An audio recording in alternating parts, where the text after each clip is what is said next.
अच्छा, जैसे कि मैंने बताया है कि magnitude and units both are meaningless without each other. As a common sense देखा जाए तो हर चीज को मेजर करने का डिफरेंट यूनिट्स होते हैं।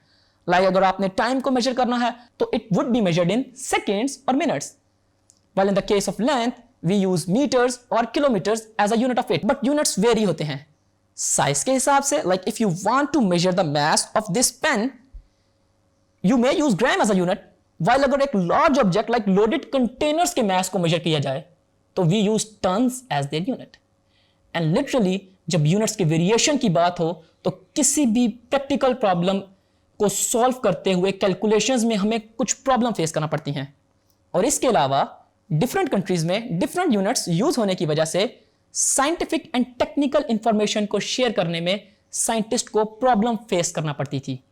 और इन्हीं प्रॉब्लम को फेस करते हुए पूरे वर्ल्ड के साइंटिस्ट ने 1960 में इसका एक सोल्यूशन प्रेजेंट किया कि एक स्टैंडर्ड यूनिट को इंट्रोड्यूस कराया जाए और उसको पूरे वर्ल्ड में एज अ स्टैंडर्ड यूनिट के तौर पे ट्रीट किया जाए, and we call it international standard unit, and in short form we commonly referred as SI। इनमें जो यूनिट्स बेस क्वांटिटीज को डिस्क्राइब करते हैं बेस यूनिट्स कहलाते हैं, एंड सिमिलरली डिराइव्ड क्वांटिटीज को मेजर करने वाले यूनिट्स को हम डिराइव्ड यूनिट्स कहते हैं। अभी मैं आपको बेस क्वांटिटीज और SI यूनिट्स की लिस्ट बताता हूं।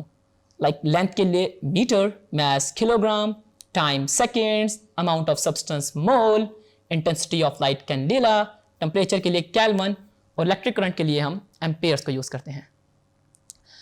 अच्छा, I have already told you that derived units को in terms of base units define किया जाता है। लाइक बेस यूनिट्स को मल्टीप्लाई या डिवाइड करके हम डिराइव्ड यूनिट्स को डिफाइन करते हैं। लाइक एरिया के यूनिट्स मीटर स्क्वायर, वॉल्यूम के मीटर क्यूब, एंड बाकी यूनिट्स को भी ऐसे ही डिफाइन किया जाता है।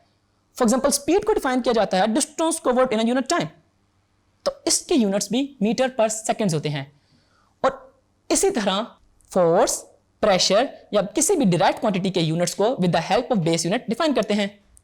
तो इन शॉर्ट बात यह है, किसी भी फिजिकल क्वांटिटी को फिजिक्स में बेस या फिर डिराइव्ड क्वांटिटी के तौर पे डिफाइन किया जाता है, और इनको मेजर करने के लिए डिफरेंट यूनिट्स यूज किए जाते हैं, जिनको हमने अपने लेक्चर में 1 by 1 करके देखा।